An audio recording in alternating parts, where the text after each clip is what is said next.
はい、皆さんこんにちは、ミニッツ開発チームの石川です。今日ちょっと久々に登場ですけども、ミニッツのですね、公式レースが、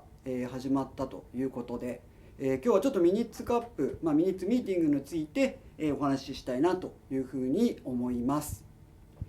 まず最初ですね、私事ですけども、ちょっと2月に足のすねを骨折しまして、ちょっと今やっとですね車椅子から松葉杖になった状態なんですけども、ちょうど先月ですね、ミニッツミーティングのテストレースとして、関東大会で、厚木の方でレースをやりましたけども、その時ですね、私も車椅子で、ちょっと見させていただきました。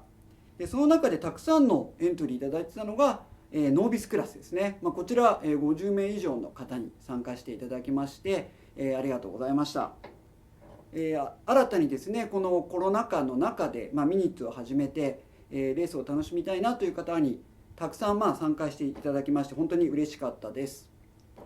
そしてですね、ちょっとこちらのメダルをですねもうコロナの前に用意してました。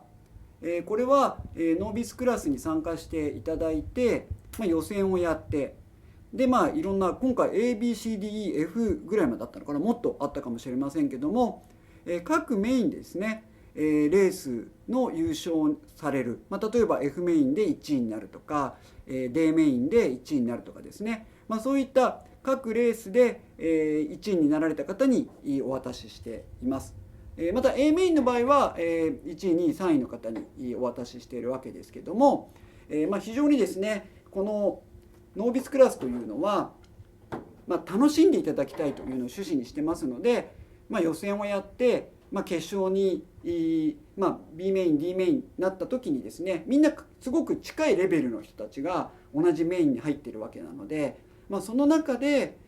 一生懸命ですね1位でも上の順位を目指して、バトルを楽しんでいただきたいと思ってます。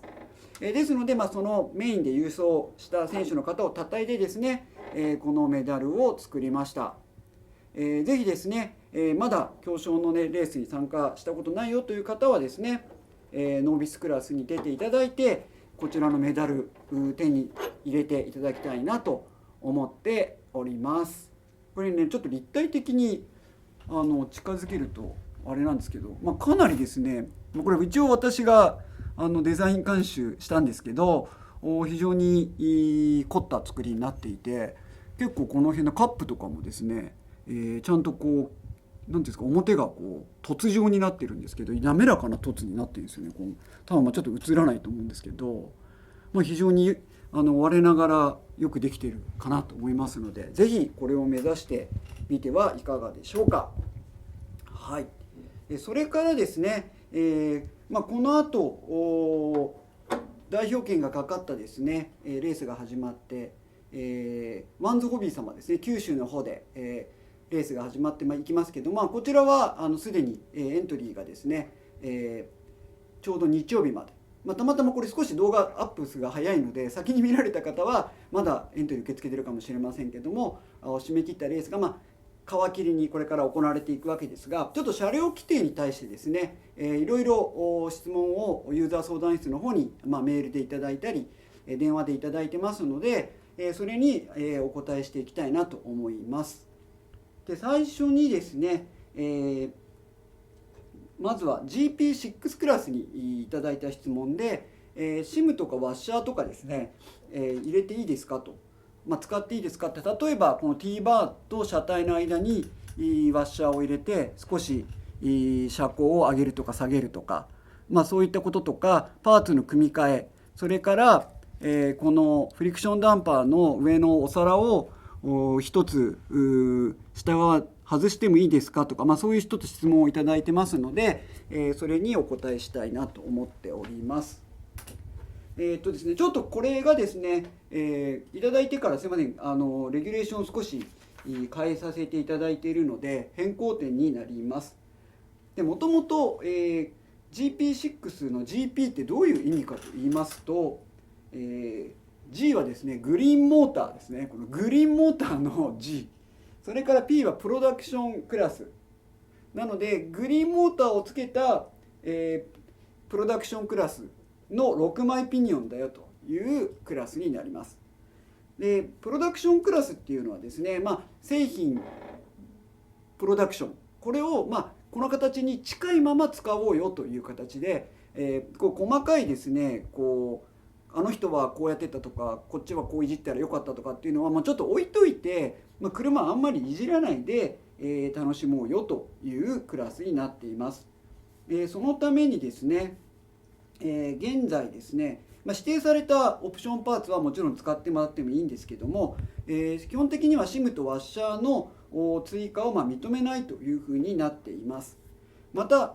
取り付けてあるパーツですね、先ほどのフリクションダンパーのこの上と下の皿とかですね、もしくは付属している部品は、全部きちんと取扱説明書通りにつけていただいて、遊んでいただくという形なので、この部品取っちゃうよっていうのは基本的にダメですと。それから、ちょっとカメラは近めでお願いしたいんですけど、フロントサスペンションに関しては、ナックルの上と下にシム入ってますけども、これ付属している 0.8mm のシムに交換するとか、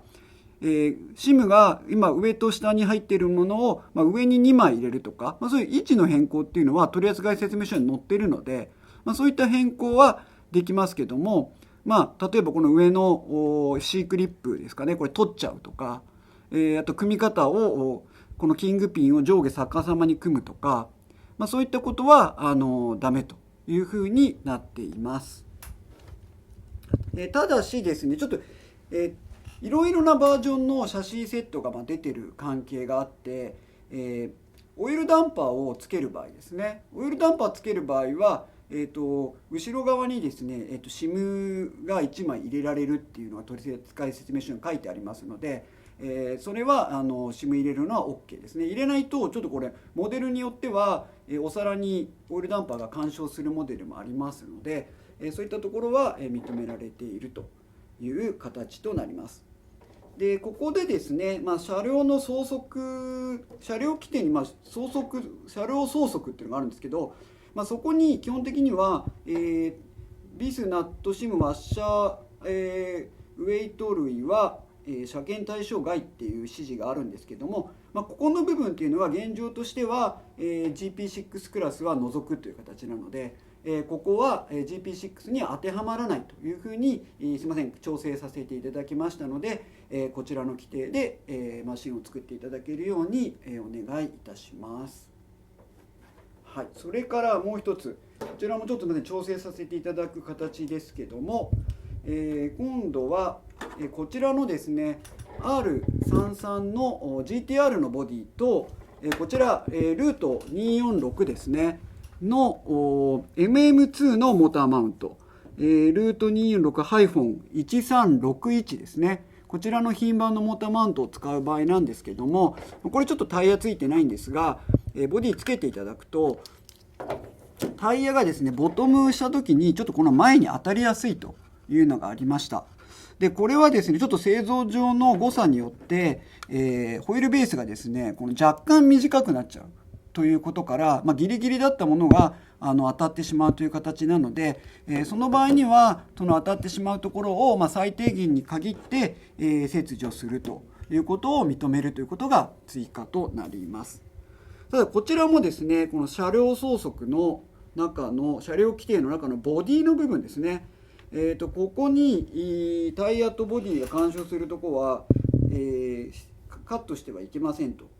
いうことで、タイヤとボディの干渉を防止する目的での切除加工は認めないというふうにがあるんですけども、ここもですねこの R33GTR とこのルート246の MM2 のモーターマウントを、合わせた時だけ特例として、切除加工を認めるというふうに改定となりますので、もしですねこの組み合わせで悩まれている方いらっしゃいましたら、申し訳ありませんが若干 0.5 ミリぐらい削っていただけたらというふうに思います。はい。それからそうだもう一つで、これは全体に関わるところで、なるんですけども、こちらのですね、ちょっと見てください。私が時々自分のマシンをですね、ネットに上げている時に、このタイラップを使ってコードを縛って、